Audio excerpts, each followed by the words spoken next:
a Daniel, a Nicolás y a todos los amigos que nos han acompañado en recuperar el Instituto Moreniano, que no fue fácil.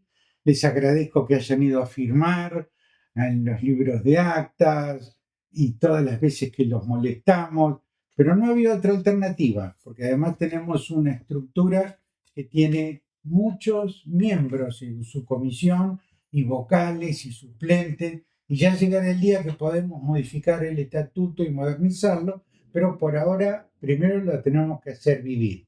Y hoy, 12 de octubre, el día de la Reconquista, 12 de agosto, el día de la, me confundí con el día de la raza, perdón. Y 12 de agosto, el día de la Reconquista, vamos a reconquistar la cultura moreniana, si Dios quiere. Ahora, ¿cómo estamos con la afirmación? Señor presidente. Antes que nada, pido que apaguemos los celulares. Molesto pedido, pero que después es muy desagradable.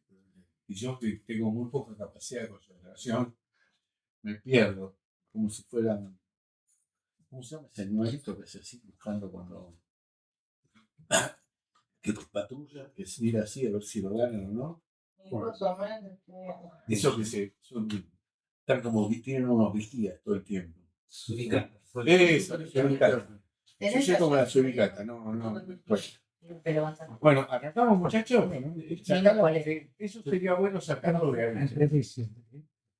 Sí, bueno. Todo la porción. Está bien, sí. Bueno. ¿Podemos empezar? ¿Se molestan los pasos? Bueno, inauguramos entonces hoy estas tertulias de la patria con Moreno, que es nuestro jefe inmortal. Y tal como conversamos antes, la idea es un pequeños bloquecitos muy chiquitos que vamos a hacer por de pronto el amigo Brelia y yo, todos los que demás hayan preparado o tengan ganas de exponer algo, hemos tratado de hacerlo corto para beneficio de todos los demás y perjuicio del que habla, si te quiere hablar más, yo soy el primero.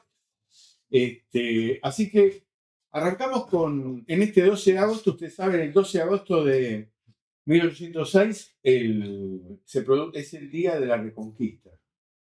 El día de la Reconquista que va a iniciar un proceso político y militar de menos de 4 años que termina con mayo de 1810, con Moreno como virtual líder del movimiento emancipador y de la Junta de Gobierno de Buenos Aires. Es decir, que en menos de 4 años, a partir de la Reconquista, Buenos Aires se convirtió de una ciudad que dormía la siesta y que parecía ajena al movimiento internacional, se convirtió en el eje de la revolución continental, cosa que no es el momento de hablar hoy, pero que fue excesivamente notable porque Buenos Aires era una ciudad pequeña relativamente respecto a la importancia que podían tener México o Perú. De los datos de Moreno no hay mucho en las invasiones inglesas directamente, sino lo que su hermano reprodujo después y muchas investigaciones que se fueron haciendo como un documento que justifica el cese del virrey, que se atribuye a la letra de él y al estilo de él, de modo tal que vamos a dar por sentado que lo escribió él. Recuerden cómo Moreno se había ido a estudiar. Se estudió en Chuquisaca, también llamada La Plata, que yo siempre me pierdo porque, ¿cómo es Chuquisaca? Charcas, La Plata o Sucre, es la misma ciudad. La misma ciudad que tuvo distintos nombres. Entonces el hombre va, estudia, se recibe, tiene algún problemita ahí y vuelve en el 5. Recién en 1805, Mariano Moreno, después de varios años, vuelve a Buenos Aires. Es decir, cuando los ingleses invaden, él está nada más que hace un año. Pero, como casi todos en ese momento, los que no tienen fortuna, de una familia relativamente humilde,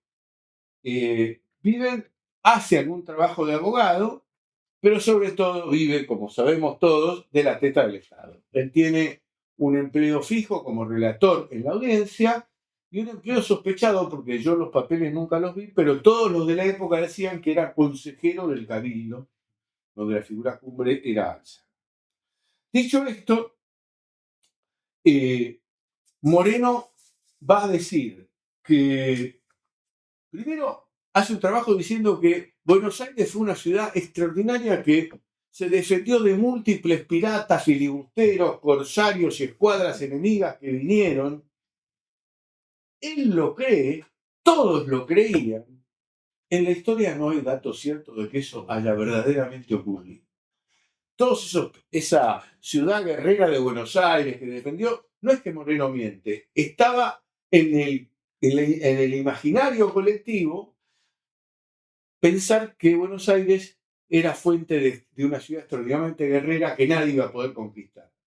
Y en ese imaginario, que no era verdadero, sino que era falso, pero ellos no mentían porque ellos creían que era así, produce por eso la entrada de los ingleses en Buenos Aires una enorme sensación de frustración y de vergüenza colectiva. En eso no hay dos opiniones sobre todos los participantes de la época, tanto varones como mujeres.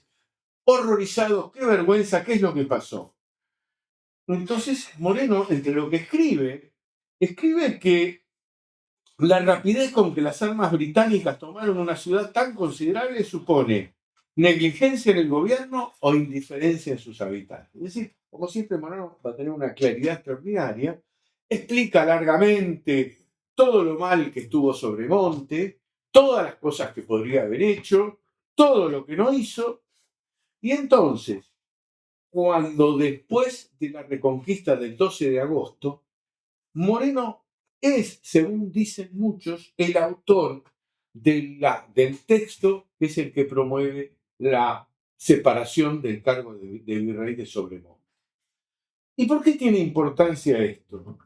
Porque en 5 líneas Moreno va a establecer el principio de la revolución. Es, hallándose la ciudad amenazada de una nueva invasión, no sería prudente ni acertado en estas circunstancias volver a confiar la defensa de la plaza a un jefe, Sobremonte, que la miró con tanta indiferencia. Es decir, primero está diciendo, no tiene por qué volver porque hay un peligro común para todos. Y después va a lo que va a ser la teoría de la revolución, que es, la salud del pueblo es la suprema ley del Estado. Esta es la doctrina de la revolución, digamos, porque el cumplimiento de la ley no prevé la revolución. Repito, la salud del pueblo es la suprema ley del Estado. El salvamento de la República es la suprema ley del Estado, repite. Aunque la determinación del público de Buenos Aires no fuera ajustado a derecho, es decir, aún suponiendo que no debíamos haber echado al virrey de su mando, no por eso debía reprobarse si la necesidad la disculpa. Fijémonos que estas pocas líneas anticipan 1810, porque anticipan lo que es la clave de todo movimiento revolucionario, desconocer la autoridad nombrada legítimamente por los reyes del país. En un marco político que yo sí quiero tomarme un minuto para responder, que es un proceso que avanza décadas en menos de 4 años. Yo voy a citar los episodios nada más sin explicarlos, porque ustedes lo conocen. En junio entra Beresford en Buenos Aires. Son 46 días que duran, no es que se quedan 6 años, 46 días. ¿Qué hace Moreno en esos 46 días? Según el hermano, no va a trabajar y no hace absolutamente nada, porque él era funcionario público. No va a participar como colaboracionista del gobierno inglés. El 12 de agosto es la Reconquista. El 14 de agosto, un cabildo abierto decide que Sobremonte tienen que ser corridos, se arma un cierto desorden jurídico que termina con una división de hecho del poder. Las armas, el jefe de armas queda Liniers, y entre el cabildo y la audiencia se reparten un poco las funciones civiles. Todo extraordinariamente confuso y completamente antilegal. Para que quede claro, digamos. Es el derecho de la revolución, diciendo el que mandaba, hizo todo mal, lo echamos. Y Sobremonte protesta, dice, no, pero a mí solo me puede echar el rey. Listo. Sobremonte se va a Montevideo. Y con tan mala suerte, parece que el hombre era así, además de todo, que en febrero los ingleses entran a sangre y fuego en Montevideo. Entonces, Cabildo abierto en Buenos Aires, apenas se enteran que cayó Montevideo en febrero del 7, ¿y qué pasa? Ahí sí, Sobremonte, Abur. Sería lo que está diciendo Moreno. Ante el riesgo de una nueva intervención inglesa sobre esto, no podemos mantenerlo a Sobremonte. Entonces, Liniers sale a pelear, lo derrotan, Álzaga dirige la defensa y Moreno es en esa época un hombre del Cabildo y al Cabildo lo maneja Álzaga. Esto va a tener influencia después en la Revolución, no es el caso de hoy de verlo, pero sí es el caso que Liniers es nombrado en el 7 virrey interino. La noticia llega en mayo del 8. Acordémonos que ahí uno tomaba una noticia y uno no prendía el cable para saber cuándo había llegado la noticia. Se toma el 7, a Buenos Aires llega en mayo del 8. En ese mayo del 8 ha pasado de todo. Los reyes de España le han cedido el poder a Napoleón. Napoleón ha nombrado a José Bonaparte rey. Y el 2 de mayo se levantó Madrid. Y en ese mismo momento llega un pobre señor, que era un emigrado francés que había estado contra la revolución y después había vuelto, y Napoleón lo llama y le da una tarea, y en esa época cuando los jefes de Estado daban una tarea, la gente consideraba que había que cumplirla, aunque no le gustara. Llega el marqués de Sassenet como enviado de Napoleón, que pide que Buenos Aires se apunte con Bonaparte, diciendo: Liniers es conocido tuyo, porque se habían conocido en Buenos Aires cuando este había hecho negocio. Vamos a arreglar el tema para que acuerde con nosotros. Fijémonos todo lo que está pasando. Sin contar que el 21 de septiembre del 8, en Montevideo se arma una junta. ¿Contra quién la junta? Contra Liniers. Es decir, que está todo el mundo peleado. Los españoles de Liniers por un lado, aunque Liniers fuera francés, el aparato militar, digamos, le respondía. Por otro lado, los españoles de Álzaga y el Cabildo, la audiencia jugando por ahí, y los criollos tratando de medrar en todas esas posiciones, y el Partido de la Independencia. Más los franceses de Napoleón. Y los ingleses que están pensando en volver. Imaginemos un cuadro internacional extraordinariamente complicado. Y el 1 de enero de 1809, todo esto consecuencia de las invasiones inglesas, como causa de gatillo, digamos, el Cabildo y los cuerpos militares españoles se levantan contra Liniers. Ustedes saben que Liniers está firmando la renuncia, llegan a saber a los patricios, los cuerpos, los gallegos se van, como les gusta, se van a comer una paella y dejan la plaza, y ahí pierden, viene el contragolpe criollo, y va preso Álzaga, va a ir preso después de eso. ¿Y Moreno con quién está ahí? Está con Álzaga. Es decir, está en el movimiento de junta, que hay un debate que hasta hoy no se saldó sobre si la junta del 1 de enero de 1809 fue un intento de independencia o no, o simplemente fue un golpe español contra Liniers. No es eso lo que estamos viendo hoy. Lo que pasa es que ahí Saavedra, por ejemplo, lo acusa a Álzaga y a Moreno, secundariamente, de haber promovido la independencia, con lo cual tenemos una situación tan confusa que después recién se va a saldar, después de mucho armar, en 1800.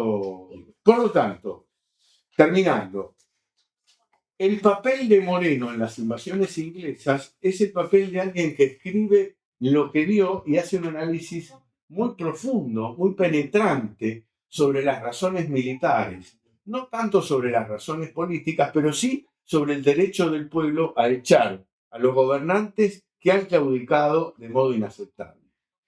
Y además ahí está en germen un tema que va a ser clave el 25 de mayo de 1810 y durante toda la gestión de Moreno, que es la importancia de la capital. Entonces, cuando ya se va a levantar Montevideo contra Buenos Aires en el 10, él dice: no puede ser que los pueblos que están subordinados se levanten contra la capital. Y cuando explica por qué fue tomada por los ingleses Buenos Aires, y ahí explica también su porteñismo extraordinario, dice: el Río de la Plata es el punto más interesante de estas Américas. el Perú es absolutamente inútil sujetándose a dominio extranjero. Buenos Aires. Es decir, que el Perú no sirve si las cosas no pueden salir por Buenos Aires. Y entonces, toda exportación pasa por este puerto con 300 buques por año. Único punto conocido para la Comisión de Susfrutos. Y después ahí agrega, naturalmente, siguen las provincias el destino de la capital. Y por eso es que va a enfrentar a Montevideo y a Liniers cuando Liniers se intente en 1810. El último tema es por qué Moreno, que no es un tema que yo tenga una respuesta, por qué Moreno no combate. La crítica del antimorenismo a Moreno es burlarse de cuando Moreno dice, cuando las tropas inglesas entraron al fuerte a las 3 de la tarde, yo vi muchos habitantes llorando y yo llorando más que muchos. Digo, bueno, lloró, pero no tomó las armas, no participó en la rebelión militar que se sepa, no hay ningún dato que haya participado. No, pero hace una explicación tal, que es la que hicimos al comienzo, con la que va a explicar qué es lo que pasó, a explicar cómo se fue la reconquista, de qué modo las autoridades nombradas fracasaron y el derecho del pueblo a la revolución. Así que no haya participado y se quedó para pensar esto, yo creo que merece este homenaje que hoy le estamos dando. Así que muchas gracias.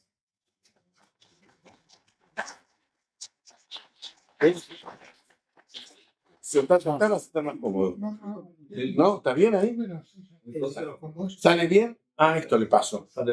Sí. Ponémelo porque a mí ya me cae. Es igual que yo, dos inútiles. Funcional, así que. Ah, no, yo estructural. Bueno, también.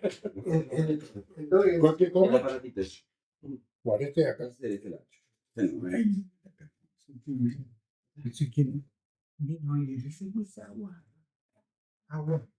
Bueno, claro. Vamos a buscar que se habló mucho. Vale. Ya me está criticando. No, Le hablé mucho, lo hablé mucho. yo tomé antes. Gracias. Para mí, ¿empezamos? Sí.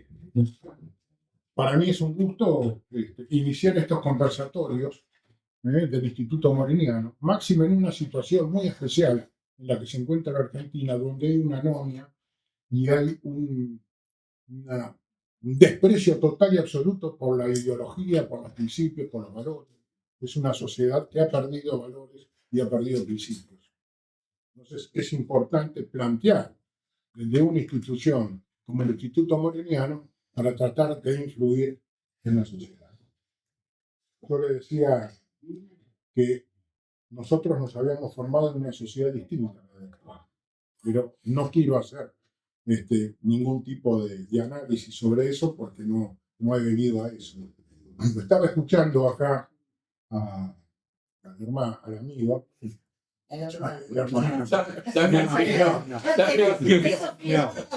Tengo una deformación profesional.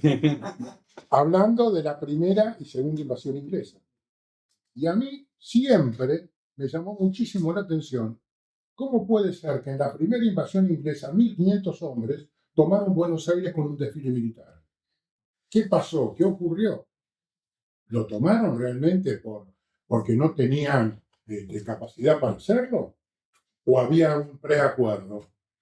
Y en la segunda invasión inglesa, que en realidad fue la consolidación de la primera, mandan los hombres para consolidar la dominación, porque Inglaterra creía que ya pertenecían estas tierras al Imperio Británico. 12.000 hombres no pueden tomar Buenos Aires. Fue uno de los combates más gloriosos que tuvo la historia argentina, donde combatieron mujeres, niños, abuelos, todos se levantaron en armas para al mejor ejército del mundo derrocar. Por eso es un tema que voy a ir tratando a medida de que vamos haciendo un análisis de lo que fue el proceso de independencia en Argentina y el proceso de independencia en toda América. No fue una lucha porque sí. En realidad entiendo que ha sido una lucha ideológica que se inicia en el siglo XVIII entre los que pretendían imponer las ideas de la Ilustración y los que mantenían el absolutismo monárquico que era realmente una sociedad con un inmovilismo exagerante. Y hay otro tema que tenemos que tenerlo en cuenta ahora, que yo veo que en la dirigencia política ni nadie lo tiene en cuenta. Los procesos revolucionarios se producen cuando hay cambio de paradigma de producción. Y el proceso revolucionario que se inicia en el siglo XVIII se inicia precisamente cuando hay un cambio de paradigma de producción y viene el proceso de industrialización. Por eso comienza en Inglaterra, no por casualidad. Y cuando viene el proceso de industrialización, se produce un traslado del hombre del campo a la ciudad. ¿Por qué es el traslado? Porque van a trabajar en las industrias que se estaban creando, pero se necesita un nuevo tipo de hombre que mínimamente sepa leer y sepa contar. Ya no estaba el siervo de la gleba ni el esclavo, había que incorporarlo. Ese se inicia un proceso revolucionario, que es lo que está pasando ahora también. En este momento estamos en un proceso revolucionario que nadie lo plantea. Y si uno lo plantea, lo borran de los medios, que es precisamente la incorporación de la inteligencia artificial y la robótica, que va a provocar un tremendo desarrollo, una superproducción, pero una pérdida total y absoluta de trabajo. Y eso es una de las cosas que hay que solucionar. El problema que tenemos ahora, que no hay ninguna organización, ningún movimiento filosófico y cultural que diga la sociedad que viene. No sabemos. La tenemos que crear nosotros. En el siglo XVIII había un movimiento filosófico y cultural que era la Ilustración, que decía cuál era la sociedad que viene. Una sociedad democrática, laica, revolucionaria, integradora. Todo el mundo iba a tener derechos, donde hay una necesidad y un derecho. Ténganlo en cuenta. Y ahí se inicia todo el proceso. Ustedes saben que yo tengo una deformación ideológica. Yo pertenezco a la masonería. Y por casualidad, no por casualidad, se producen estos cambios en Inglaterra, donde la ideología era esa. Y tratan de luchar para crear una nueva sociedad, una sociedad republicana o monárquica constitucional. El instrumento para llevar adelante todo ese proceso revolucionario ha sido la masonería. Pero no la masonería por sí, sino por la metodología que tiene para trabajar. Se ha tomado una metodología de la masonería, dirigir regimientos. Con muy poca gente uno maneja un ministerio, por ejemplo, con la metodología de la masonería. El que conocía perfectamente esa técnica era Amadeo Sabatini. Amadeo Sabatini, cuando fue gobernador, con 5 personas, manejaba la gobernación y no se le escapaba ni una goma, nada. ¿Por qué? Porque él tenía su equipo y además tenía su equipo de talibanes de 5 o 7 personas que estaban en la Secretaría General, en jurídicos, en la parte económica, en la parte de contratación, en la parte administrativa, con 5 personas, nada más a eso. Nosotros le hemos dado esa metodología a muchos intendentes que al principio no lo entendían y después me dijeron que esto es maravilloso. Bueno, esa metodología es la que se utiliza cuando empieza el movimiento revolucionario en el siglo XVIII, que es lo que va a dar origen a las democracias modernas. Hay 2 grandes logias que rivalizan. Una es la de Inglaterra, que es protestante, trinitaria, conservadora, que es la base del desarrollo colonial inglés, y otra es la gran logia de Escocia, católica. Rivalizan los dos, son derrotadas, van a Francia, y en Francia se desarrolla lo que se denomina la masonería latina, que se transforma en republicana, laica, democrática y profundamente social. Esa masonería va a ser la que va a tener una importancia superlativa en todo el proceso revolucionario de Latinoamérica. Fíjense ustedes, el concepto de masonería de los ingleses era crear una masonería única dirigida por ella a nivel mundial. El concepto de masonería de los franceses, o nosotros tenemos escocitas, es crear grandes logias individuales en cada uno de los países republicanos, con división de poderes y todo lo demás. Y esa es la que triunfa. Y esa es la masonería que va a actuar en todo el proceso revolucionario. Entonces, la explicación que se da es una lucha ideológica fundamentalmente, totalmente. Y esa lucha ideológica va a provocar varios enfrentamientos, tanto en Europa como en América. La independencia americana estaba en cabeza de poca gente.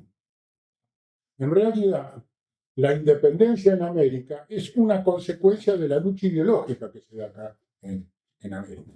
Un ejemplo muy claro es que todo el proceso de independencia en la Asamblea del año 13 se frena cuando llega la noticia de que habían aprobado la Constitución Liberal de Cádiz, donde extendía la condición de ciudadano a todo el imperio, le daba autonomía a los virreinatos, le daba la posibilidad de que los elijan, eliminaba la Santa Inquisición, etcétera, etcétera. Entonces lo frenan. Como el virreinato del Río de la Plata lo acepta. El de Perú también. ¿Ves? Y el de México también. Ahora, ¿cuándo se reinicia todo el proceso revolucionario? Cuando asume Fernando VII y deroga la Constitución Liberal de Cádiz. Y entonces ahí uno vea claramente de que la lucha es ideológica, no es otra cosa. Y ahora vamos a ver por qué se produce en las invasiones inglesas un desfile militar, que es elogiado por la sociedad porteña. Las mujeres se vuelven locas con los rubios que vienen, etc. Después le voy a contar una anécdota de la familia Sender. Entonces, se produce el proceso revolucionario de España. Y en España hay una división política muy importante. Se crean dos Españas en conflicto. Una autoritaria, tradicional, xenófoba, conservadora y ultramontana. Tengamos en cuenta que la sociedad absoluta, pero la monarquía absoluta, el índice de analfabetismo en los países centrales superaba el 85%. Y era una sociedad que los que gozaban de los bienes y servicios eran un 10, 15% nada más. El resto se le planteaba que tenían que sufrir en esta vida para lograr la libertad. Eran los esclavos, los siervos de la gleba y todo eso. Por el otro lado, aparece, con las ideas de la Ilustración, una España liberal, abierta, cosmopolita, progresista y laicista. ¿Qué es lo que plantea? Todo el mundo tiene derechos y todos tienen que luchar por esos derechos y hay que tratar de lograr el perfeccionamiento y el crecimiento en esta vida. Después no sabemos qué es lo que pasa después en la trascendencia. Esa es la gran lucha que da. De ahí se traslada a América. Y en el Río de la Plata, en el año 1795, se crea la Logia Independencia, dependiente del Gran Oriente francés. ¿Quiénes son los que se inician en esa logia? Justamente Belgrano y Castelli. Los dos se inician y empiezan a trabajar. Y después aparece otra logia en el año 1804, que es la de San Juan de Jerusalén para esta parte de América, no se ha estudiado, que son logias que dependen de las grandes logias norteamericanas, que son las que proponen la República Federal. Hay varias. El que perteneció fue el hermano de Moreno. Manuel Moreno pertenecía a una de esas logias. Entonces se inicia todo el proceso. Y hay un tema muy interesante que no se toma en cuenta. En 1793 hay una reunión en París con Francisco de Miranda y los representantes de los distintos virreinatos del Río de América. Y el que va es representando al virreinato del Río de la Plata es Saturnino Rodríguez Peña. Y ahí acuerdan la independencia de estas tierras. Era un movimiento emancipador totalmente, y planteaban de que había que hacer una alianza con Inglaterra, Estados Unidos, sobre todo con Inglaterra, para que apoye el movimiento emancipador. Fíjense que estaban en consonancia con lo que habían hecho los norteamericanos, que se apoyaron en los franceses y los españoles para independizarse. Tema muy interesante. Entonces acuerdan eso. La primera invasión inglesa es un desfile militar, porque creen que venían a cumplir ese acuerdo. Ese es el tema. Ahora, cuando Bedford viene, rompe el acuerdo y se nombra gobernador de Buenos Aires y levanta la bandera inglesa, ahí la logia se reúne y dice, señor, esto no lo acordamos. Y lo comisionan a Castelli. Castelli se presenta a Bedford y le dice que tiene que cumplir el acuerdo. Y Beresford dice que de ninguna manera que estas tierras son de Inglaterra. Entonces le dice, ya empezamos la reconquista de Buenos Aires. Pero hay un tema muy interesante, él está 45 días, él abre una bitácora para que las familias aristocráticas apoyen la invasión. Hay varios que lo apoyan. En esa bitácora hay más de 28 familias que lo apoyan. Los oficiales ingleses duermen en las casas de la aristocracia y hay una anécdota muy graciosa de la familia Césped. Aloja a unos oficiales ingleses que en realidad eran irlandeses y los denuncia al cabildo, los entrega a todos menos uno. Y al que queda lo hace casar con la hija. Entonces, son cosas realmente muy, muy, muy interesantes. El tema, y ahí se inicia todo el proceso de reconquista de la ciudad. Fue indudablemente un incumplimiento de un acuerdo, de un pacto. Lo detienen, lo llevan detenido a Luján, los caudales se filtran y se los llevan a Inglaterra. Inglaterra hace un acto tremendo porque habían incorporado un sector importante que ellos consideraban que era lo que era el virreinato del Río de la Plata. Y cuando viene lo que nosotros conocemos la segunda invasión, no es la segunda invasión, es la consolidación de la primera. Porque hay 1.200 hombres que tomaron Buenos Aires, vienen 12.000 hombres a consolidar la dominación. Lo hacen, ¿no? Es decir, a Beresford no lo hacen escapar, porque Beresford también pertenecía a una logia masónica. Y él negocia con la logia Independencia de que le van a dar la libertad, pero él se compromete masónicamente de que no va a tomar nunca más las armas contra Venezuela. Él y el coronel Paz. Entonces, lo ayudan a que se vaya a Montevideo. En Montevideo se encuentra con los 12.000 hombres y Wister lo de mando. Y él le dice que está juramentado que contra nosotros no toma nunca más las armas. Y se va. Se va en misión diplomática para justamente entrevistarse con su majestad británica, que estas tierras hay que ayudarla a liberarse, pero no incorporarla al imperio británico. Y después se produce realmente fue una epopeya la segunda invasión inglesa, cuando el pueblo de Buenos Aires se levanta. Arman barricadas en todos lados, pelean el abuelo, el nieto, las mujeres pelean. Es una cosa, es realmente extraordinario que se habla poco de esa batalla y derrotan al mejor ejército del mundo. Y hay un tema muy interesante en la primera invasión. Los ingleses siempre, los directivos son ingleses y el resto son de las coronas. Eran irlandeses católicos.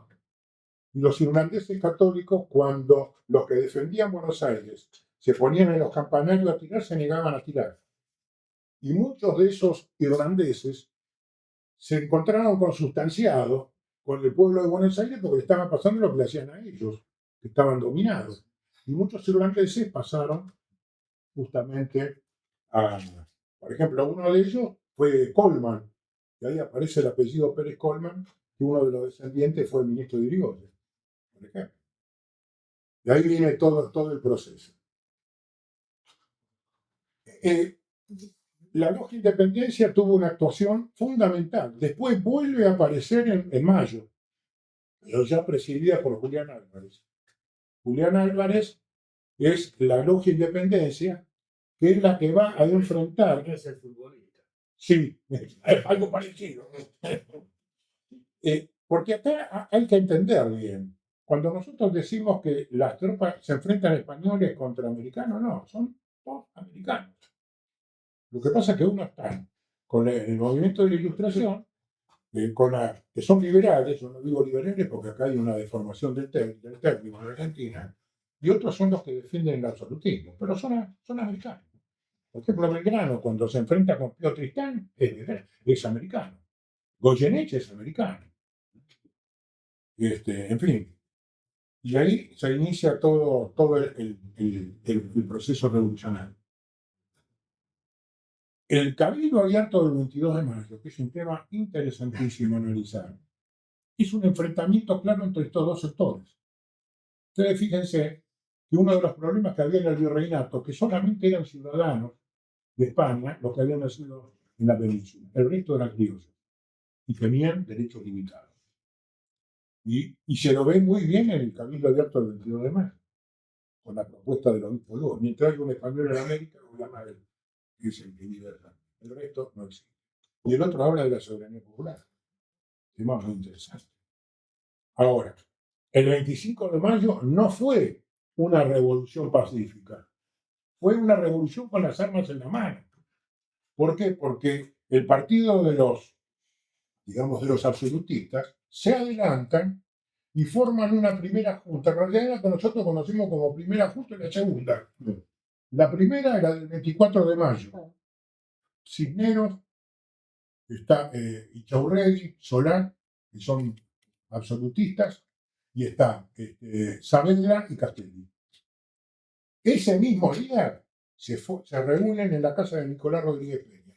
Es un tema muy interesante esto. Los jefes de la masonería en esa época eran Saturnino Rodríguez Peña y Nicolás Rodríguez Peña. Se reúnen en la casa de ellos y deciden dar una especie, ahora denominaríamos un golpe de Estado. Inmediatamente convocan un nuevo cabildo abierto, hay movilización de tropas, la tropa, el Patricios despliega todo su poderío en todos lados, y hay dos hombres que tienen un papel fundamental, que se lo conoce como que repartieron las escarapelas, que es French y Beruti. No es así, son los que se llamaban fusileros de chispa, chiperos. Y ellos son los que dominan la Plaza de Mayo y dejan entrar solamente a los que iban a apoyar a la nueva primera junta. Y Belgrano se compromete con él y dice que si él sale a la ventana y mueve el pañuelo, agita el pañuelo, French y Beruti entraban a degüello porque no habían apoyado la nueva junta. ¿Cómo está integrada la nueva junta? Todos pertenecen a la logia Independencia, que se presentaba como la sociedad de los 7, a la sociedad, salvo uno, que es Escuela. Y ahí empieza todo el proceso. Moreno pertenecía a la logia Independencia. Por eso él plantea toda una serie de cosas. Lo que pasa es que hay que tener en cuenta cuál es el acuerdo previo. Bueno, esto era un poco lo que les quería plantear. Después viene todo el proceso de independencia, el proceso realmente revolucionario que lleva a la independencia de la Argentina el 9 de julio de 1816. Bueno, por eso será otro cantar y otro tema.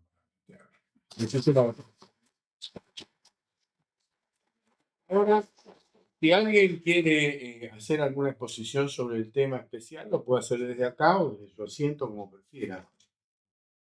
O si quieren, entramos en una conversa tertuliana, digamos, de cómo se ve este tema. ¿Alguien quiere hacer alguna exposición? Por favor, No. Hablo fuerte. bueno. No empezó así.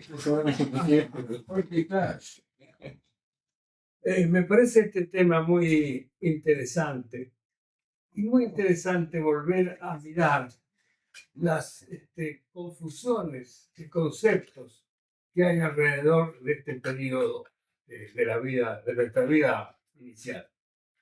Moreno, antes de ser un protagonista de la vida argentina, como se ha dicho acá, estudiaba en Chuquisaca y tuvo bastantes actividades entonces con su Terrada, que era su maestro y su protector, y se preocupó sobre todo por la situación de los indígenas, para lo cual hizo un documento en el cual señalaba que no era posible que los indígenas eran la riqueza mayor de su majestad, dice, la riqueza mayor de su majestad. Acuérdense que los indígenas representaban en el Alto Perú el 85% de la población. Entonces, ahí aparece Moreno con esta preocupación social. Y yo lo que quiero rescatar, porque me parece que nos va a guiar después, más adelante, es que la Revolución de Mayo, para mí, es una revolución social y no es una revolución política. voy a disentir un poco con los colegas. Yo creo que el tema de la independencia podría estar en algún grupo minoritario, pero en el conjunto va a aparecer después. Inclusive hay un episodio, ustedes conocen seguro, de Belgrano hablando con un general inglés diciéndole que esto de la independencia van a pasar 200 años o 100 años, no me acuerdo qué es lo que dice. Pero lo importante son los cambios revolucionarios, con el uso de una palabra que ahora ha cambiado de sentido. En aquel tiempo, libertad era libertad de los esclavos, era libertad de entrar y salir del país, era libertad de comercio contra los monopolios, eran todas las libertades que no existían en el imperio. Y el tema de la independencia quedaba muy lejano, porque se podía hacer todas esas reformas de la libertad sin hablar de la independencia, como de hecho sucedió, porque vamos a tener todas estas reformas, la Asamblea del año 13, con todas las reformas importantísimas, y el tema de la independencia va a quedar en el aire. Me interesa mucho porque hay una división entre los historiadores argentinos. Los historiadores argentinos nacionalistas y de derecha se esmeran en decir que todo es la independencia para ocultar las reformas sociales profundas, enormes que hizo la Revolución de Mayo. Y en esa posición entonces siempre dicen, no, es la independencia, y no lo es. Acuérdense que la primera moneda patria dice en unión y libertad. Son los dos conceptos de la Revolución de Mayo. La unión, porque sabían todos que era minoritario el movimiento en Buenos Aires y que por lo tanto había que procurar la ampliación, que van a ser todas las guerras de aquel tiempo y los grandes ejércitos, el de Belgrano al Paraguay, el de Castelli al norte. Y entonces el tema es acá esta reforma social que elimina los títulos de nobleza, que los persigue a los pobres españoles que no curan la nueva situación, que levanta importantes recursos financieros para financiar la lucha por la lucha por la autonomía, tendríamos que decir acá, por el gobierno propio. Pero de aquí nace la Argentina de la igualdad, la Argentina de los avances sociales. Hay que tener claro esto para ver las diferencias ideológicas entre unas posiciones de historiadores y otras. Es muy interesante mirar historiadores como puede ser Floria, como puede ser Ernesto Palacio, etcétera, que hablan siempre de independencia.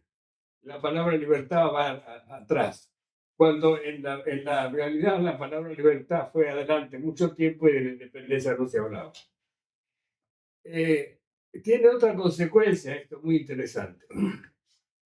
Yo en algunos trabajos que he hecho sobre Irigoyen, me preguntaba siempre algo que surge en la primera impresión. Y es, Irigoyen no hablaba mucho al público, pero hablaba muchísimo con la gente. Era famoso por eso, era famoso por su extraordinaria memoria que le permitía reconocer a cada una de las personas con las que hablaba. El comité radical en algún momento en la década del 20, cuando Irigoyen estaba entre una presidencia y otra, estaba haciendo campaña, le habían sacado la cuenta. Irigoyen había ido a Córdoba a hacer campaña como candidato presidencial y en un día había recibido a 300 personas. Esa era su extorsión política. ¿Qué le decía Irigoyen a estas personas? Si todos decían, no tiene programa, una de las críticas que se le han hecho a Irigoyen históricamente. ¿Qué le decía Irigoyen? Irigoyen les hablaba de la reparación, palabra mágica. Vamos a reparar su situación, vamos a reparar todo. La reparación hacía referencia a la restauración de los principios de la Revolución de Mayo. En un momento él lo explica, en un solo discurso lo explica. Entonces, fíjense, aquel contenido social potente de la Revolución de Mayo está presente como un objetivo nacional como para sostener un gran proyecto político. Entonces, me parece muy interesante ver esto y ver que en esto Moreno es el que trae del pasado esa posición y la consolida. Y con mis respetos por Cornelio Saavedra, porque Cornelio Saavedra, antes de ser jefe militar, fue fiscal general de la ciudad de Buenos Aires y tuvo actitudes muy importantes a favor de la libertad de trabajo y en contra de los delitos privados. Saavedra era un hombre que también tenía esta sensibilidad social. Después le tocó ser el moderado, porque a lo mejor seguramente la situación política exigía que la cabeza fuera moderada para sostener a este cuerpo tan diverso, pero él en realidad tenía estas mismas posiciones. Moreno en esto lleva la llama de las reformas sociales y con esa llama se extingue, pero nos deja la llama, ¿no es cierto? Nos deja. Bueno, eso quería decir.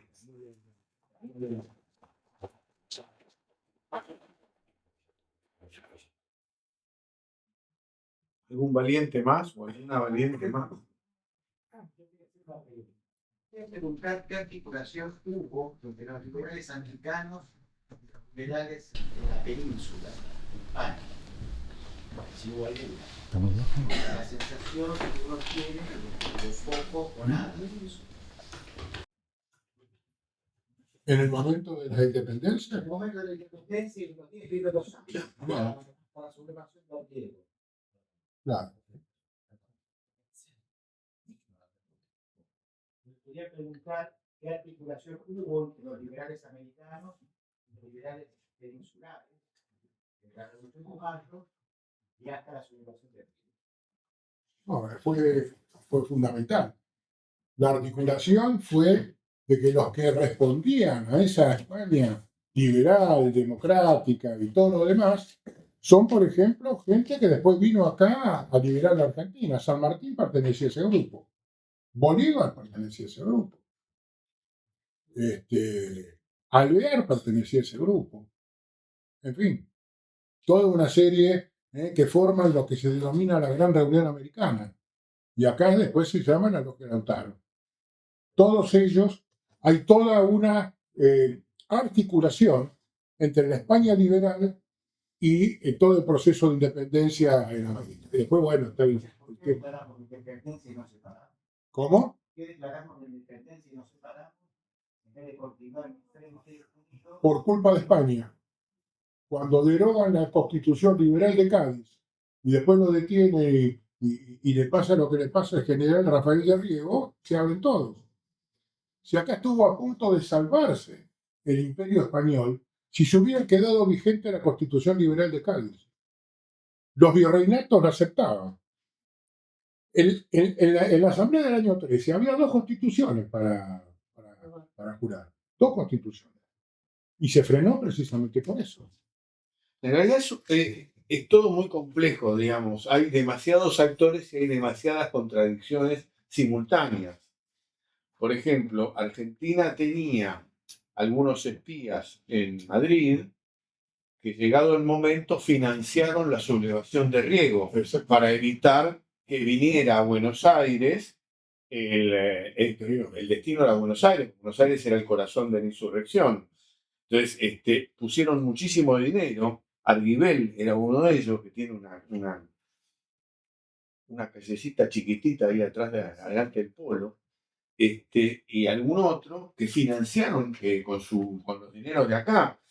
Y al mismo tiempo, digamos, había movimiento internacional y había movimientos locales, y las logias estaban entrelazadas, y no todo eran logias, había tipos que eran patriotas sin estar en las logias. La relación es una relación compleja, múltiple. Inglaterra, digamos, San Martín viene acá a través de la vía inglesa, y siempre va a tener un inglés al lado en toda su historia. Lo cual no quiere decir que sea un agente inglés, porque en uno de los momentos más graves de la independencia, dentro de los 10 primeros años que vamos a marcar, amenaza a 2 agentes ingleses que tenían relación con él, con que Argentina vaya a hacer acción con Rusia, conjunta militar con Rusia contra Inglaterra, en el momento que para Inglaterra, que ya había derrotado a la Francia napoleónica, su principal enemigo empezaba a ser Rusia, y desde entonces hasta hoy sigue siendo Rusia. Y vos fíjate las cosas que se han hecho. Es decir, la política ya se empieza a ser complicada, empieza a haber intentos monárquicos que va a haber también en la Argentina, que los hay de hecho en México, y donde se cruza todo. Las líneas centrales son las que vos marcás, las que marcó la Riqueta, las que dice nuestro amigo, pero después ya se complica todo se complejiza, porque empiezan también las luchas personales, las luchas de línea. Alvear era eso y San Martín era eso, pero después se enfrentan a muerte, Alvear y San Martín. Viene la presión norteamericana, que va a jugar no tanto en Argentina, sino en Chile, pero en Argentina también. En Chile es clave porque los Carreras son hombres de Estados Unidos, digamos, o ven a Estados Unidos como el gran protector. Saavedra ve a Estados Unidos, manda a su hijo y le va mal. Empiezan a jugar una serie de factores que entras a jugar en las primeras ligas, porque en ese momento no había petróleo, el Medio Oriente era menos importante. Se jugaba acá. Digamos, hay que ver el mundo que había en ese momento, ¿no? Bueno, además hay un tema que es interesante. Acá se frena el proceso de independencia en la Asamblea del año 13, pero cuando reasume nuevamente Fernando VII y deroga la Constitución Liberal de Cádiz, acá se reúnen en julio y declaran independencia. Pero es un tema, ahora es cierto, hay masones, pero también hay gente de la iglesia. Y eso es un tema que no se toca porque es tabú. Los sacerdotes que participaron en todo el movimiento emancipador y adhirieron a los principios de la Ilustración son los que se denominaban galicanos y los jansenistas. El jansenista era, por ejemplo, el Diego Estanislao Zavaleta, que era un jansenista tardío, que él, le debía obediencia a Dios sin intermediario. El Papa era un obispo más. Y él adhería a las ideas de la Ilustración. Y después estaban los jansenistas, y había dicho, se me fue el término, los galicanos, que vienen de Francia, que son los que deben obediencia a los estados, y el obispo es uno más. Entonces ellos empezaron a deber obediencia y a formar los estados nacionales. Fíjense ustedes que hay un tema muy interesante. El Vaticano estaba en contra, a favor del absolutismo monárquico, en contra de todo este proceso. El 22 de julio, cosa que de 22 de mayo, quiero decir, cuando destituyen al virrey, hay 26 sacerdotes católicos activos que votan la destitución. Y cuando el Papa Pío VII condena a todo el movimiento emancipador, a todos, con comunión, en enero de 1816, el 9 de julio de 1816, hay 11 sacerdotes católicos activos que firman el acta de la independencia. Ahora, es interesante seguir la actuación política, porque esos sacerdotes, que eran galicanos o jansenistas, participan en política. ¿Y saben dónde participan? Cosa que a mí me sorprendió, en el Partido Unitario.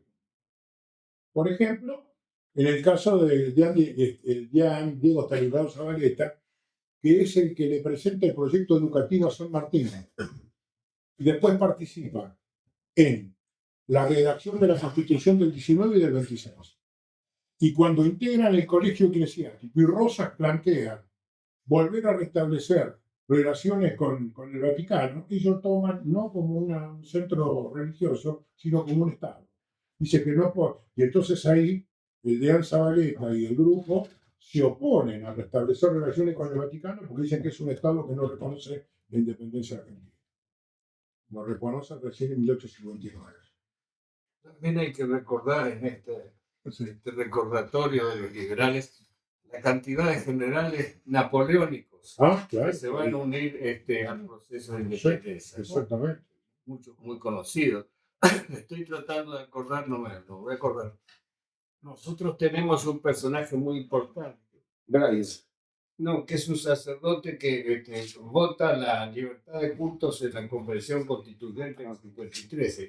El voto que vuelca es un voto que vuelca. Y es un sacerdote, no me acuerdo el nombre en este momento. Es un sacerdote francés, argentino, hijo de un noble francés, varón y coronel que había luchado con Napoleón.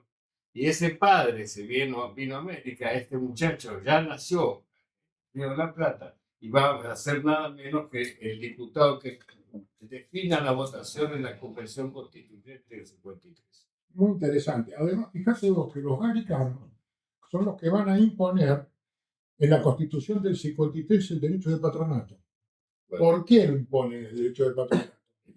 Porque el que va a nombrar a los obispos es el presidente de la nación con una terna del Senado. Pero ahí se toma la idea de España, porque España Claro. durante desde que conquista América hasta que se va, ha nombrado siempre a los obispos, nunca Exacto. le ha preguntado al Vaticano. El Vaticano después aceptaba. Sí, aceptaba, pero porque no tenía más remedio. Claro. Y No, además hay un detalle. La iglesia del periodo colonial recaudaba el 10%. Es decir, exactamente. el 10% de los ingresos de la sociedad Eran de- era un impuesto que cobraba la iglesia. Entonces eran funcionarios, de hecho eran funcionarios del Estado. Por lo tanto, el Estado tenía mucho interés en saber cómo se los nombraba o nombrarlos directamente. Exactamente. Eso puede Y ser. después hay un tema que el primer proyecto constitucional que hubo fue que presentó Belgrano en el Congreso de Tucumán, que era una monarquía. De Moreno. ¿Cómo? Moreno. Ah, ¿Moreno también? Sí. Bueno, pero Belgrano presenta un proyecto de monarquía constitucional con un país, con la capital iba a ser el Cusco, y ese país iba a estar integrado por Perú, Bolivia, Paraguay, Río Grande do Sul, Uruguay y Chile, Argentina y Chile. Yo quisiera agregar porque nosotros estábamos en una charla espectacular haciendo un análisis que parte del pensamiento y del sueño moreniano.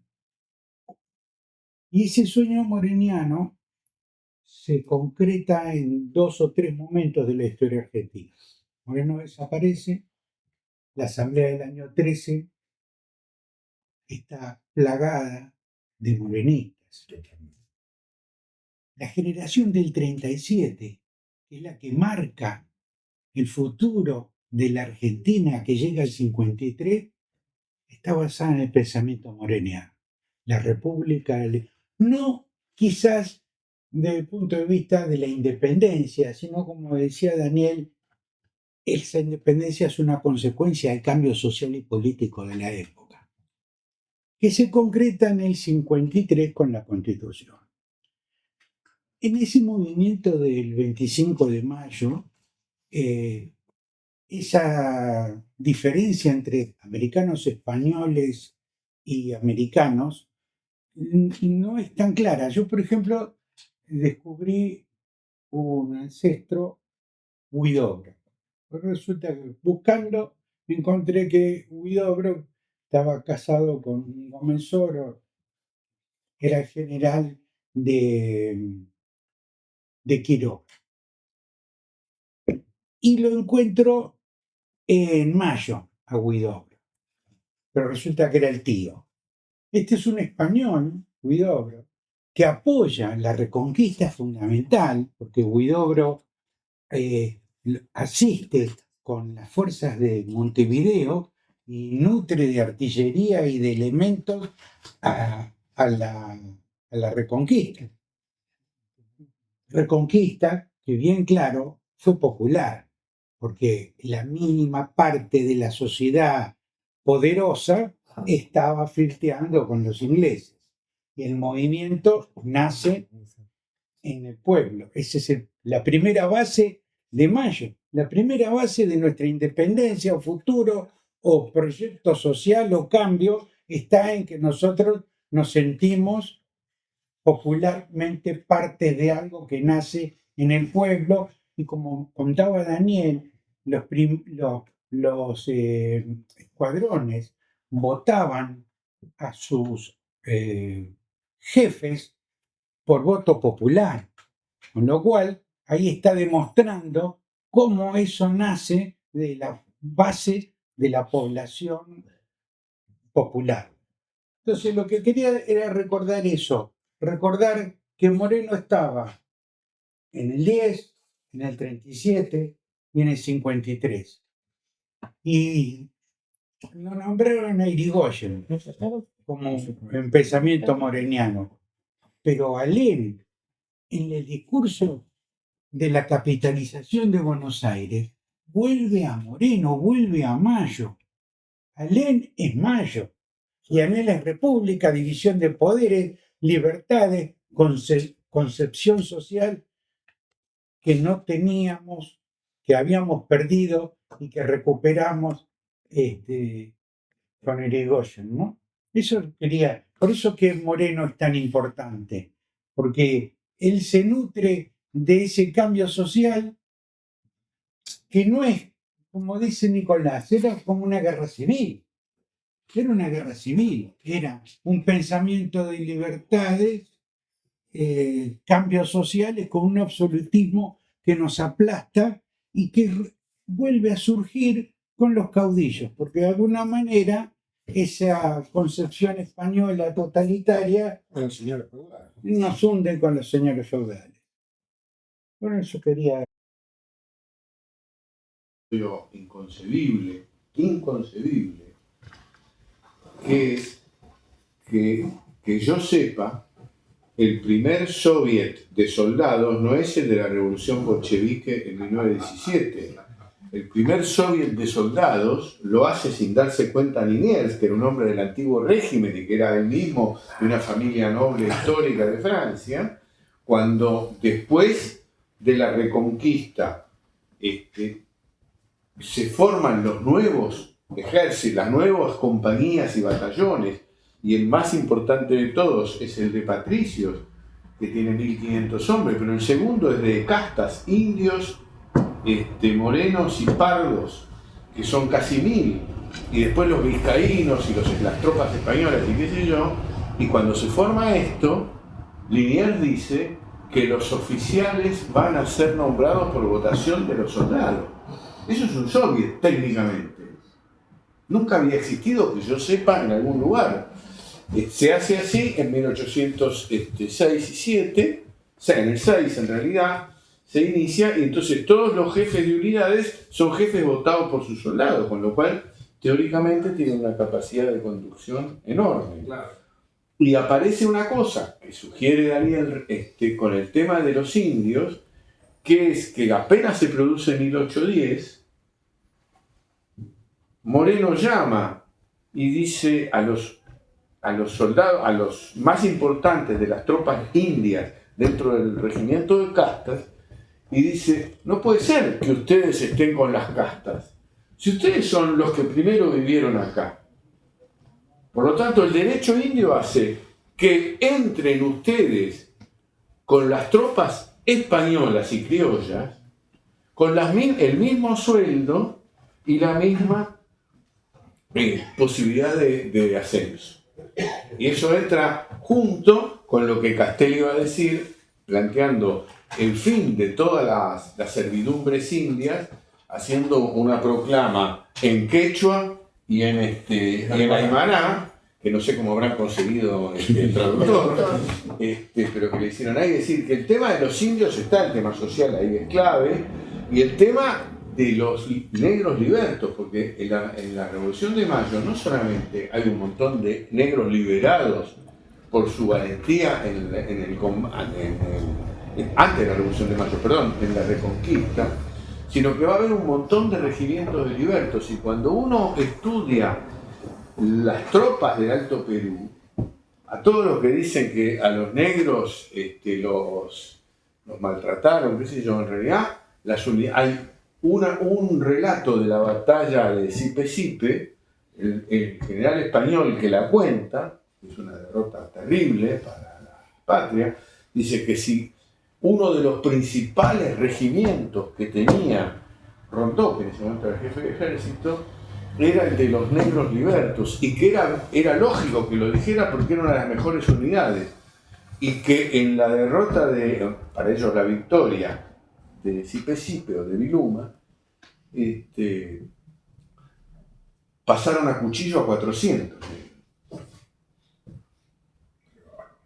que eran dos de los principales regimientos de infantería. Ustedes saben que los gauchos no podían ser infantería porque vivían a caballo. Entonces tenían las piernas así, no caminaban 100 metros. Como en los pueblos de la provincia de Buenos Aires, que todos van en la chata a comprar los cigarrillos a 2 cuadras, ¿viste? Se iban a caballo. Entonces el tema de los negros también es imprescindible. Es decir, es una cosa de los negros, y los patricios, contrariamente a lo que algunos cafetillas modernos insisten, eran sobre todo jornaleros y menestrales. Es decir, que eran los muchachos del suburbio. Y eran 1500, eran 3 batallones. Pagos por Buenos Aires. Pagos. Buenos Aires pagó todo, siempre. Por eso hay un tema. Bueno, Allí hay una pregunta, mira. Con permiso, quiero aclarar. Hay una teoría sobre la formación militar de la tropa polar. Uno de los éxitos de la revolución de mayo, la columna vertebral que tuvimos en América del Sur, es la formación militar como se constituía, porque los jefes de ser elegidos por la tropa, que eran populares, fue lo que le dio el éxito al golpe a la fuerza militar que hacía falta para imponer la revolución de mayo. El tipo de esa formación militar fue el éxito de la revolución de mayo, según algunas ideas que tenemos. Quería aclarar algo para la primera pregunta que hizo el señor sobre la influencia de los liberales españoles. Había un intelectual español que fue Rodríguez, que fue el formador intelectual de Bolívar, de un admirador de la Ilustración. Ese tipo fue el que a Bolívar le llenó de ideas libertarias. Fue un español que se llamaba Rodríguez. lo cual avanza en la idea preventada recién de la coordinación ideológica. El formador ideológico de Bolívar. No, que lo de las tropas es fundamental. Es fundamental. Yo, a diferencia de Daniel, yo creo que la idea de independencia que no está en las invasiones inglesas ya está en el 10. A tal punto que cuando uno lee la correspondencia de los realistas en el 10, cuando Liniers y Córdoba, que eran una de las 4 gobernaciones, ustedes saben que de las 4 gobernaciones de intendencia, una era Buenos Aires. En todas las demás hubo lucha política, las 4 del Alto Perú se separaron y Liniers quiso marchar con la tropa, y en los relatos de los españoles, que uno lee de esa época que están en Córdoba, dicen que el problema central que tuvo es que la tropa se le dispersó, porque eran patriotas, según cuentan los realistas. Incluso en la provincia de Daniel, en Mendoza, que dependía de la gobernación de Córdoba, el jefe de armas era un realista absolutista que quiso enfrentar y terminó preso, digamos. Y cuenta él también que no pudo juntar, que eran mayoría los patriotas, que estaba todo el mundo loco con esto de la Junta de Buenos Aires, y que las dudas que hubo en Córdoba también lo confiesan ellos, terminan cuando llega la tropa, porque viste que la gente también, la victoria convoca a muchos dudosos. Pero yo creo que el tema de la independencia, lo de la Junta de Buenos Aires es impresionante, y cuando vos vas llegando al Alto Perú, los jefes del Alto Perú, los indios y los patriotas que había ahí, cuando le dicen a los españoles realistas que se rindan, dicen: vienen las invictas tropas de Buenos Aires. Y lo de las invictas tropas de Buenos Aires se repite en todo el continente, con gran honor. Así que yo creo que el tema aunque Moreno tuvo una razón extraordinaria, además, en la creación del ejército, ¿no? Que es un tema, bueno, no es de hoy, pero el ejército, el pueblo y el ejército arrancan en las invasiones inglesas y van a durar, creo yo, ese tema de amor mutuo hasta el 30. Con problemas, ¿no? Pero hasta el 30 hay un gran respeto. En el 30 empieza el ejército a actuar como brazo político del pensamiento de la derecha conservadora y autoritaria. Y bueno, y después con algunas variaciones va a terminar en el 76. Yo quería aclarar una cosa que le había dicho Nicolás con relación al primer proyecto constitucional. explicaron lo de la Constitución atribuida a Moreno como primero. No solamente atribuida, sino que publica. Manuel. Publica Moreno en la Gaceta de Buenos Aires antes de que se convoque a la Junta Grande por la traición del Dianfune y otros más. Moreno presenta un proyecto y la idea era que se sometiera el proyecto constitucional de Estados Unidos que él traduce. Sí. Traduce y presenta el proyecto de la Constitución y le quita, por ejemplo, toda la parte del derecho de la esclavitud, porque él era católico. No me puedo recordar ahora cómo se llama el artículo de la Gaceta, pero en el artículo de la Gaceta hemos constituido, dice, una nación, es el momento de organizarla. Y entonces quiere someter a votación y eso no se lo permite. Escribe artículos sobre la nueva Constitución, sobre la división de poderes, la necesidad de someterla, y el Congreso no se realiza. O sea, no vota el proyecto constitucional. Viene justo después el problema del decreto de supresión de honores, donde, si ustedes recuerdan, Moreno estaba trabajando como siempre hasta las últimas horas de la noche y va caminando, lo cuenta Núñez, que es un contemporáneo de él, cuenta dos cosas que me gustaría comentar. El decreto de supresión de honores es interesante porque él va caminando y encuentra en la fiesta de Saavedra y quiere entrar y no se lo permiten. Entonces toma conocimiento de lo que pasa y descubre que le habían hecho la famosa corona a Saavedra, lo querían A la mujer. La mujer, emperador de América, y se vuelve al estudio. Yo me hice morenista, les cuento, creo que tenía 12, 13 años, acá había un escritorio, estaba mi abuelo acá y yo, y el decreto de supresión de honores me pareció una cosa tan maravillosa, extraordinaria, que ponía a todos estos tipos en su lugar, que se acababan los privilegios, que el lugar estaba por donde vos te sentabas, no por la carroza que te llevara. Entonces, eso fue la muerte de Moreno prácticamente, porque si bien Saavedra se lo firma, después de ahí no se le acepta el proyecto constitucional y se arma la Junta Grande, se diluye el poder de la primera Junta y bueno, todo lo demás es lo que ya la historia nos marca. Y el otro tema que les quería decir, que me llamó mucho la atención, en las invasiones inglesas, Sobremonte se va con el dinerillo para Córdoba, pero queda en Luján. Y ahí yo leí unos comentarios de Núñez que dice que los ingleses lo conminan a que los recursos tenían que quedarse o volver bajo pena de diezmar la ciudad de Buenos Aires.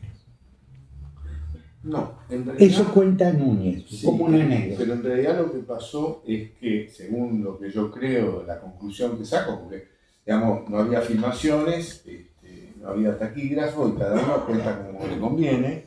Yo lo que creo que pasó, si alguien tiene otra idea, pido que es que cuando llegan y preguntan dónde está la plata, los de acá dicen se la llevó el virrey. Bueno, o consiguen la plata del virrey o ustedes la ponen. Y entonces nunca jamás uno tiene que tocar el canuto, ¿no es cierto? Nadie quiso tocar el canuto y lo entregaron, dijeron está por allá, está llegando a la zona lo que dice Núñez, y le mandan 30 dragones, 30, ¿no? Y son los que se... Lo que dice Núñez es que justamente ustedes la ponen y le van a poner las familias de Buenos Aires. Sí. Le va a poner la ciudad.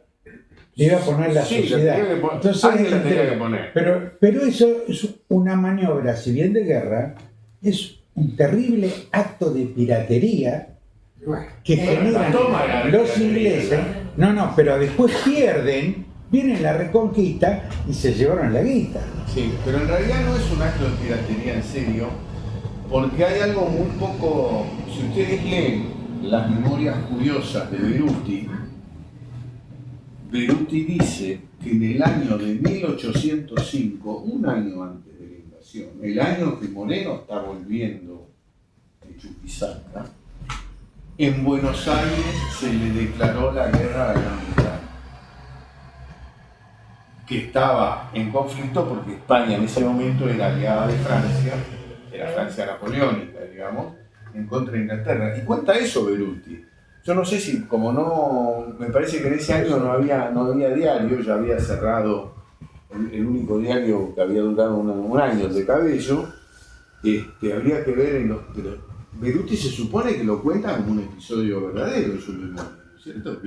Que Buenos Aires le declaró la guerra en 1805. En 1804 se le había declarado a Portugal, que en realidad era una consecuencia de la declaración que se hacía desde España, obviamente, ¿no? Entonces Inglaterra estaría en pie de guerra contra el Imperio Español, lo cual, lo que pasa es que dicen que la empresa era piratesca porque no había sido resuelta formalmente por el almirantazgo, que la habían estudiado 7 veces. Sí, hay una gran duda ahí. Pero hay otro tema. Belfort tenía patente de corso. Es un hombre que cuando se retira es un hombre multimillonario en Inglaterra. Y justamente acá necesitaba los caudales porque se quedaba con el diezmo. Bueno, pero hubo un juicio entre Belfort y Popham. Claro. Porque Calita la mandaron a Inglaterra, pero tuvieron un juicio que duró muchos años y se resolvió en Inglaterra.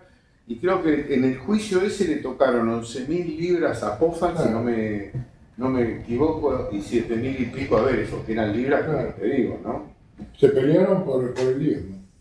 Que lo tenían todos, ¿eh? Pero Belfort fue preso. Tuvo detenido. No, pero no por eso. Belfort no fue. Belfort dirigió tropas españolas Fue jefe de San Martín. inglesas en la lucha contra los franceses en España. Claro. Fue gobernador de Portugal. Y gobernador de Portugal, claro, en su carácter de general reincorporado con honores. No es que, en cambio, a Whitelaw le hicieron juicio y lo declararon indigno de volver a vestir el uniforme inglés. Whitelaw, que fue el jefe de la segunda invasión, y que era muy tronco, pero y parece que no lo mataron porque era hijo bastardo del rey. Que siempre hubo acomodo, porque lo que dicen que en el primer mundo no hay acomodo, acabamos de ver en el mundial, en los Juegos Olímpicos, que eso no era en absoluto así. Tampoco tenía plata de acá para llevar para allá. Es que acá los que venían no venían a ponerla, venían a llevársela. Y igual que ahora, alguien cree que va a dar mucha guita por el río. Ya se la habían llevado. Vienen a llevársela de nuevo. Cuando llegó él, digo, ya se la habían llevado antes. Él la mandó. A Belfort, digo, no, Whitelaw. Y el Whitelaw no entró nunca, no pudo, perdió. Igual no tenía nada que llevar. No. Bueno, siempre había algo, ¿no? Siempre algo hay. Sobremonte hace, llevándose los caudales hacia el interior, hace algo lógico. Estaban los protocolos. Sí. En los protocolos, pero lo que pasa es que él, que había sido antes de ser virrey, había sido inspector general de tropas, él sabe cómo llega virrey Sobremonte. El virrey era el señor Del Pino, que era el suegro de Rivadavia. Del Pino se muere.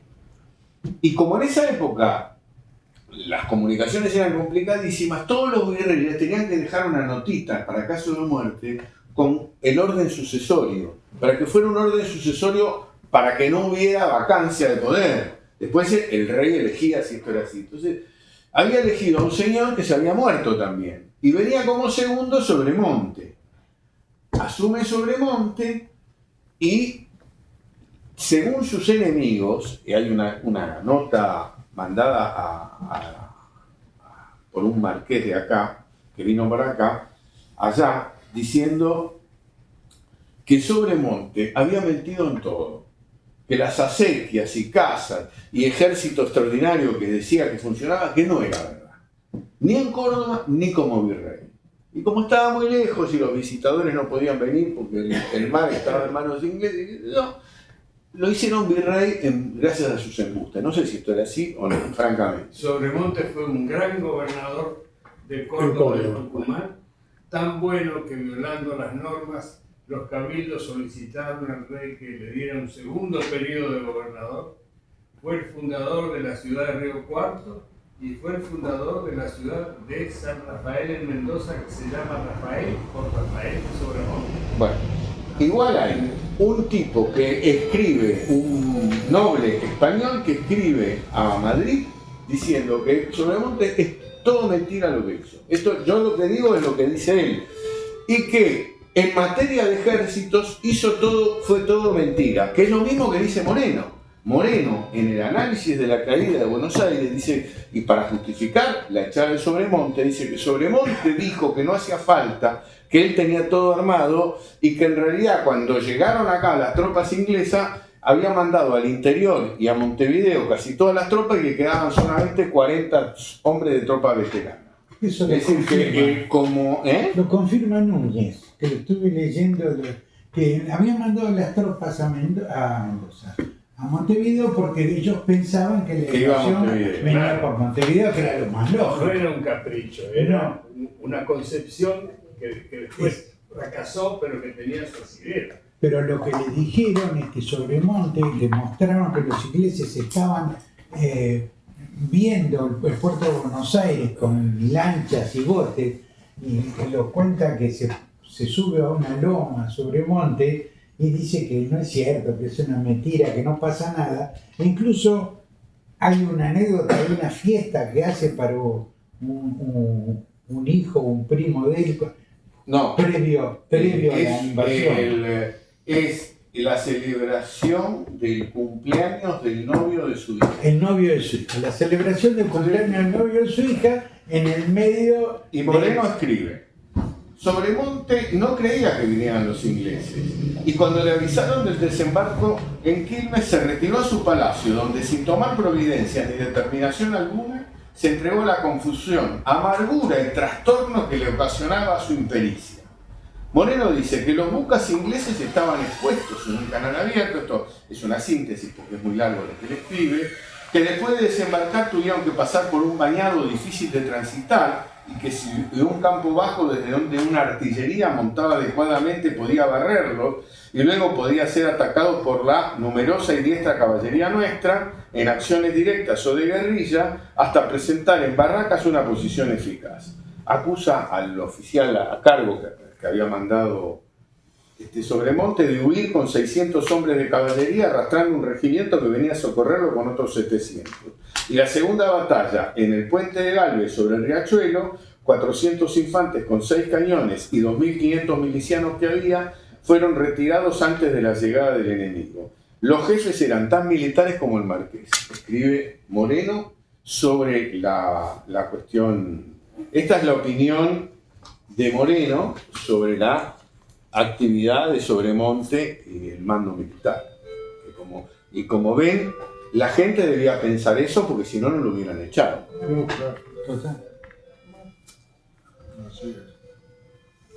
¿Alguna otra opinión? Si no, podemos seguir, podemos poner un café si quieren. No, yo por mí estoy, no sé si alguien quiere tener una opinión final, definitiva. Una búsqueda, una crítica destructiva, porque las críticas constructivas son muy aburridas. Yo prefiero las críticas destructivas. Que da lugar a debate.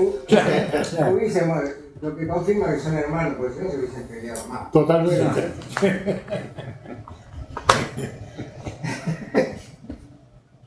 Es así. Todas las opiniones son valederas. ¿Sí? No es verdad. Que todas las opiniones son mal, no es verdad. Hay opiniones que no tienen ni pie ni cabeza, ni sustento histórico. Y bueno, pero las opiniones son valederas porque generan el debate, no terminaban. No, porque es lo que dice él, ni debatirlo, deja que lo diga y No, es un chiste para Mariano. Mariano lo que dice es que obviamente acá donde todos somos estudiosos de este tema, podemos decir, pero no todo. Yo digo cada macana cuando me pongo a hablar de fútbol, por ejemplo, o de economía, y que son disparates. No son opiniones valederas las mías en este caso. Si lo tocan a Gallardo, Dios mío, me salgo el día. Buen día, César Aguado. Pero mi preocupación es tan enriquecedora que fue toda la charla y haber descrito el movimiento inicial de nuestra nación, ¿no?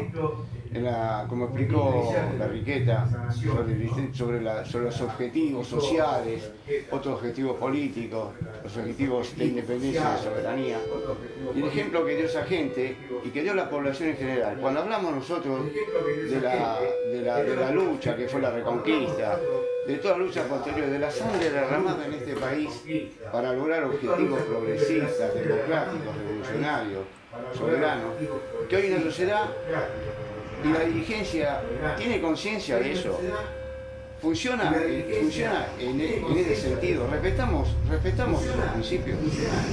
No podemos estar como estamos si respetáramos esos principios, si miráramos el esfuerzo de esos hombres y de esos ciudadanos que eran como nosotros, que dieron todo. Creo que parte de la sociedad sí y parte de la parte no. Eso es lo que me preocupa. Bueno, nuestros últimos presidentes no se parecen mucho a la primera junta, ni a Moreno, ni a Gatell, ni a Belgrano, ni a Larrea. Para mí, no sé. Es la dirigencia que no acepta la diferencia. ¿Qué decís?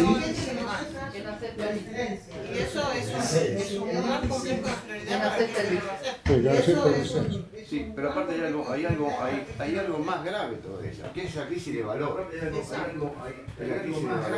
es lo más importante, eso es lo más terrible.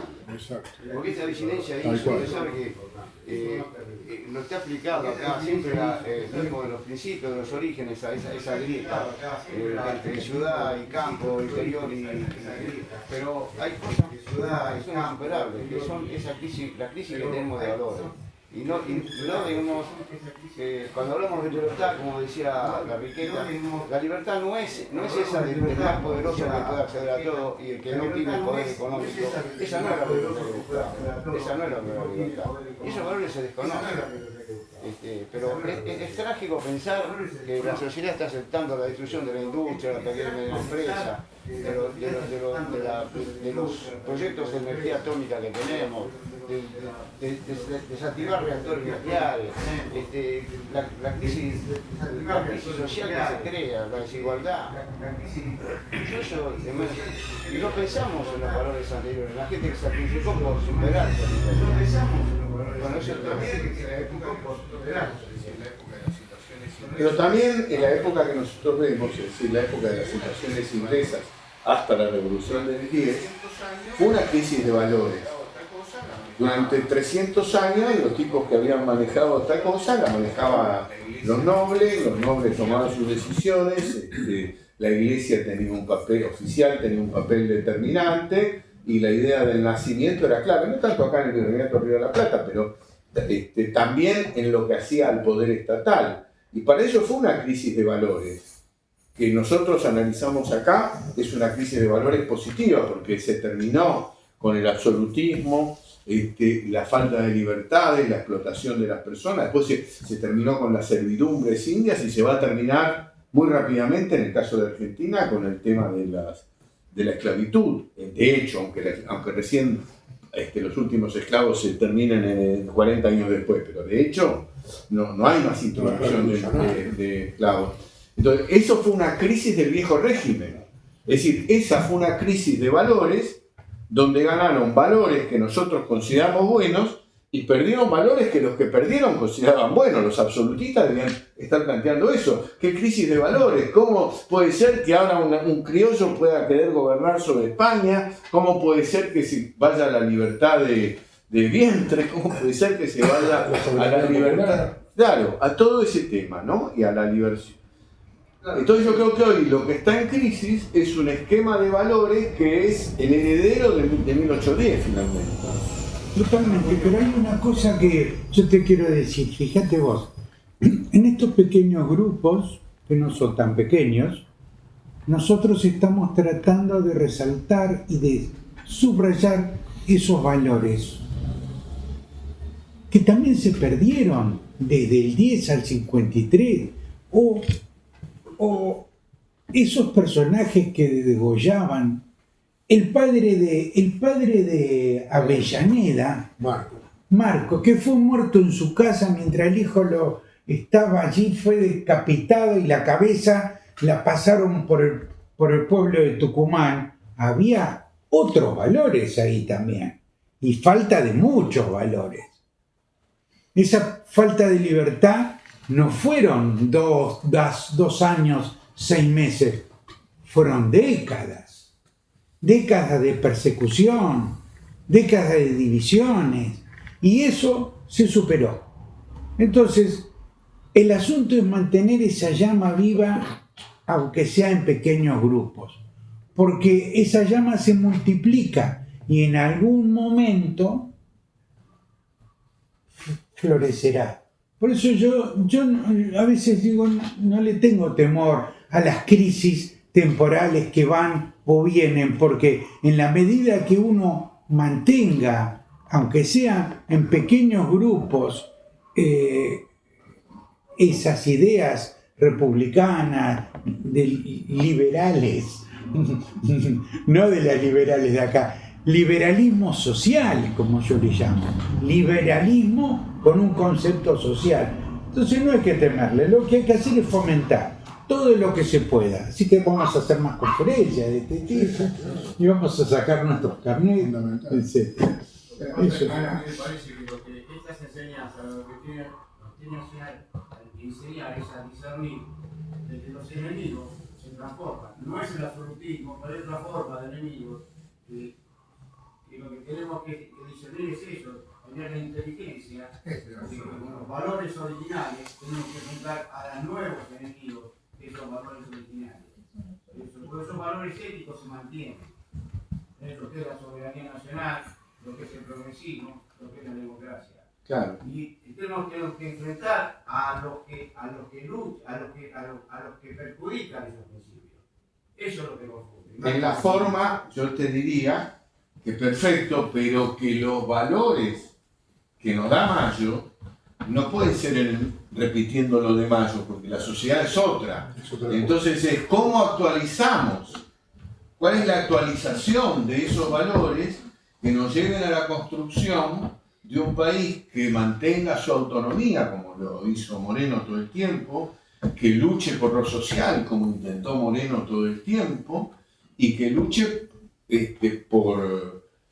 por el mantenimiento de las libertades. Y eso es a través de la actividad que realiza cada uno dentro de su propio ámbito. No hay otra manera. Dentro del ámbito de lo que uno hace, tratar de hacerlo lo mejor posible. Claro. De la mejor forma, brindarlo mejor y proyectarlo, como decía acá Mariano.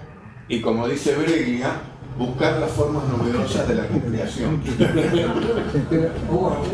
Hay una línea histórica más allá que, como decía Mariano, hubo periodos tremendos de la Argentina, en esa sociedad donde precisamente, los 1810, pero fíjate que se llega recién en el 53 a la Constitución y en el 16 con Irigoyen. Yo sugiero, ya lo que vos decís que me parece muy valioso de las líneas históricas de la Argentina, creo que merecen una charla especial, y creo que nuestra próxima reunión, en el mes de septiembre, fecha que fijemos acá alegremente, podría ser estas líneas históricas de la Argentina, porque ustedes saben que se han desarrollado a lo largo del tiempo 2 líneas históricas igualmente equívocas, para mí. Para algunos de ustedes por ahí no, pero es un tema que podemos conversar. Una fue la que dijo la línea Mayo Caseros y otra San Martín Rosas Perón. Entonces, ¿de qué modo las líneas, o cualquier otra que se hayan armado, que se han armado montones, digo las dos donde las ideas fueron más complejas, otra que por ahí nos puede ilustrar más alguno de los que acá piensa que es el tema de la nación católica nueva que va a aparecer y que tiene que ver con el surgimiento de un nacionalismo autoritario que se tira en los años 30 en contra de la democracia irigoyenista, porque no es casual que en los 30 aparezcan dos corrientes, una católica reaccionaria y otra nacionalista no necesariamente religiosa, que convergen en una historia antimoderna, pero muy práctica a las ideas de ellos. Entonces yo creo que podemos tener una reunión sobre las líneas históricas en la Argentina y historiográficas, porque en realidad todos los que intentaron hacer una línea histórica, incluso nosotros, cada uno de nosotros, en realidad lo que pretende es dibujar cuál es la Argentina que deseamos, que no ha sido la misma ni es la misma ahora. Y ahora tenemos unos salvajes que no saben nada y nos dicen la que desean y no tienen ninguna relación con el pasado, porque la que ellos creen no tienen tampoco. Entonces, si les parece bien, podemos hacer una charla. Por supuesto, o serán otros los expositores. Los de acá hicimos como para abrir el camino y preparar el tema. Si les parece bien, ya lo decidimos y lo damos por cerrado. No sé si alguien más quiere decir algo. Podemos seguir charlando mientras tomamos un café. Hay Yo café. creo que ya es hora para comer, me parece. Bueno, pero el café está. El café está en el comedor. El café está en el comedor.